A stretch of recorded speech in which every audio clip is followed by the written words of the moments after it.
అందరికీ నమస్తే అండి. ముద్రగడ పద్మనాభం గారికి, జగన్మోహన్ రెడ్డి గారికి ఏమైంది? ఉన్నపలంగా ముద్రగడ పద్మనాభం గారు జనసేన పార్టీలోకి వెళ్ళడానికి చర్చలు జరపడం ఏమిటి? అసలు ఆయన వైసీపీలోకి కదా వెళ్ళాలి. అధికారికంగా వైసీపీలోకి వెళ్ళాల్సింది. అనధికారికంగా వైసీపీ కోసం పనిచేశారు. అధికారికంగా వైసీపీలోకి కదా వెళ్ళాలి. వైసీపీ తరపున కదా వచ్చే ఎన్నికల్లో పోటీ చేయాలి. మరి ఆయనకు జగన్మోహన్ రెడ్డి గారికి ఎందుకు గ్యాప్ వచ్చింది? ఎందుకు ఆయన జనసేన పార్టీలోకి వెళ్ళాలని చూస్తున్నారు? ఉన్న పరంగా ఎందుకు ప్లేట్ ఫిరాయించారు అనేది కాస్త సందేహాస్పద అంశం. చాలా ఇంట్రెస్టింగ్ కోణం. ఎందుకంటే వీళ్ళిద్దరి పాత ఫ్రెండ్షిప్ గురించి మనం మాట్లాడుకోవాలి. 2009లో ముద్రగడ పద్మనాభం గారు ఓడిపోయారు. 2014లో కూడా ఇండిపెండెంట్గా పోటీ చేసి ఓడిపోయారు. 2014లో ఇండిపెండెంట్గా పోటీ చేసి ఓడిపోవడంతో ఆయన అంటే టీడీపీకి అంతకుముందే దూరం అయ్యారులే. టీడీపీలో చంద్రబాబు గారికి ఆయనకి కాస్త గతంలో పనిచేసిన అనుభవం ఉంది, పరిచయాలు బాగానే ఉన్నాయి. టీడీపీలో చాలామంది నాయకులతో పరిచయాలు ఉన్నాయి. కానీ 2014 తర్వాత ఆయన ఇండిపెండెంట్గా చాలా తక్కువ ఓట్లు రావడంతో ఇలా కాదు, బలం పెరగాలి, బలం పుంజుకోవాలన్నా, తన వారసుడికి రాజకీయ భవిష్యత్తు ఉండాలన్నా, తను ఒక బ్రాండ్ క్రియేట్ చేసుకోవాలన్నా, తను కోల్పోయింది దక్కించుకోవాలన్నా ఖచ్చితంగా తన సామాజిక వర్గ కోణంలో ఉద్యమం చేయాలని భావించి 2014లో టీడీపీ అధికారంలోకి వచ్చిన కొన్ని నెలల్లోనే ఆయన కాపు ఉద్యమాన్ని అందుకున్నారు. కాపు సామాజిక వర్గం చేత ఉద్యమం చేయించి రిజర్వేషన్ల కోసం పోరాడారు.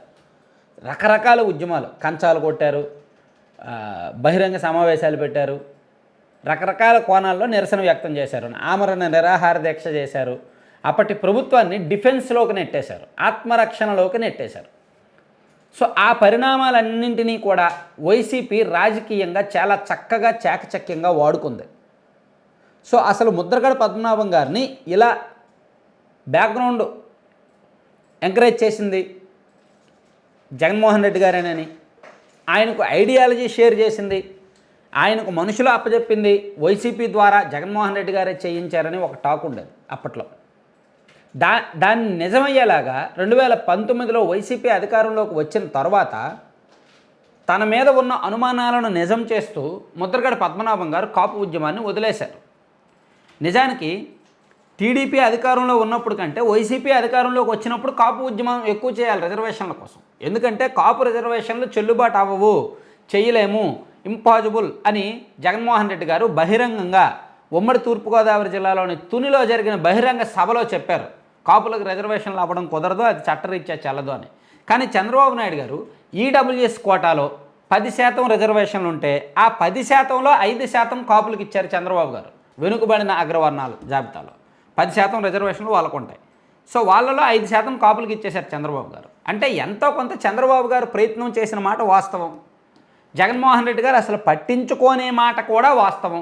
జగన్మోహన్ రెడ్డి గారితో ఒక స్ట్రాటజీ ఉంది. ఉమ్మడి తూర్పుగోదావరి జిల్లాలో ఆ మాట చెప్తే మనకు కాపులు దూరమైన బీసీలు వస్తారు కదా, ఎందుకంటే కాపులకు రిజర్వేషన్లు ఇస్తే బీసీలకు నష్టం. ఆ వాదన మొదటి నుంచి ఉంది. అందుకే కాపులకు రిజర్వేషన్లు ఇవ్వట్లా. సో కాపుల రిజర్వేషన్లు చెల్లవు అంటే అక్కడ ఎక్కువగా ఉన్న Gowda and Settibalija and Yadava and other community వర్గాలు మనకు ఓన్ అవుతాయి కదా అనే ఆలోచనతో జగన్మోహన్ రెడ్డి గారు ఆ మాట వాడారు. సో దాంతో 2019 ఎన్నికల్లో ఉమ్మడి తూర్పుగోదావరి జిల్లాలో బీసీలు దాదాపుగా 54% జగన్మోహన్ రెడ్డి గారికి వైసీపీకి ఓటు వేస్తే 52 నుంచి 54% వేశారు. కాపులు 47.5% వైసీపీకే ఓటు వేశారు. అంటే రిజర్వేషన్లు చెల్లవు అని చెప్పినప్పటికీ కాపులు కూడా వైసీపీ వైపే మొగ్గు చూపారు. అదే కాపులు టీడీపీకి 44% వేశారు, జనసేనకు 13% వేశారు, కానీ వైసీపీకి 47.5% వేశారు. అంటే రిజర్వేషన్ల సెంటిమెంట్ అక్కడితో తగ్గినట్టు లెక్క. ఆ తర్వాత వైసీపీ అధికారంలోకి వచ్చాక ముద్రగడ పద్మనాభం గారు సైలెంట్ అయిపోయారు. నేను ఇంక ఉద్యమం చేయదలుచుకోలేదు, అది ఇది చెప్పేశారు. ఇక ఆ తర్వాత ఏం జరిగాయి? ముద్రగడ పద్మనాభం గారిని రాజకీయంగా ఎలాగోలా వాడుకున్నారు కాబట్టి ఆ కేసులు ఎత్తేసి ఆ ఫ్రెండ్షిప్ కంటిన్యూ చేస్తూ కొనసాగారు. ఈ పద్మనాభం గారు తన కుమారుణ్ణి ప్రత్యక్ష రాజకీయాల్లోకి దించాలి అనుకున్నారు. ఆల్రెడీ గత 6-7 నెలలుగా చర్చలు జరుగుతూనే ఉన్నాయి. పార్టీ పెద్దల దగ్గర తన అభిప్రాయాన్ని చెప్తూనే ఉన్నారు.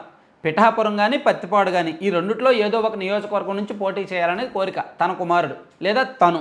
పిఠాపురం లేదా పత్తిపాడు ఈ రెండిట్లో ఏదో ఒకటి ఇస్తామని పార్టీ కూడా కమిట్మెంట్.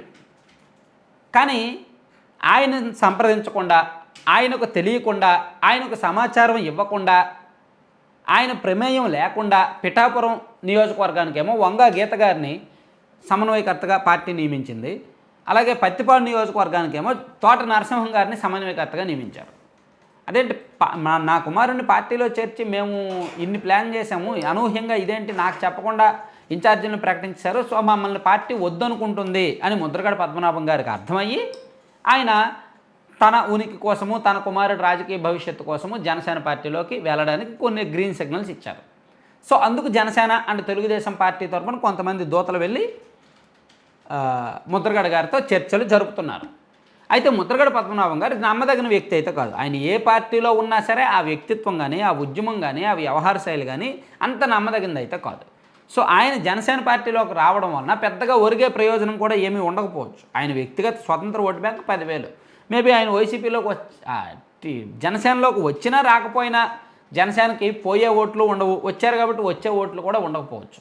పైగా ఆయన నిలకడలేని నాయకుడు, వైసీపీతో ఎంతో కొంత టచ్లో ఉన్న నాయకుడు కాబట్టి జనసేన పార్టీ కూడా అతన్ని తీసుకోవడంలో 1కి 2 సార్లు ఆలోచిస్తోంది, అప్రమత్తంగా ఉన్నారు. అందుకే పవన్ కళ్యాణ్ గారు కూడా ఇంటర్నల్గా ఒక కమిటీ వేశారు, అసలు ముద్రగడ పద్మనాభం గారిని తీసుకోవచ్చా లేదా అని. సో ఇదంతా కూడా ఆసక్తికర పరిణామమే, ఏం జరుగుద్దని చూద్దాం.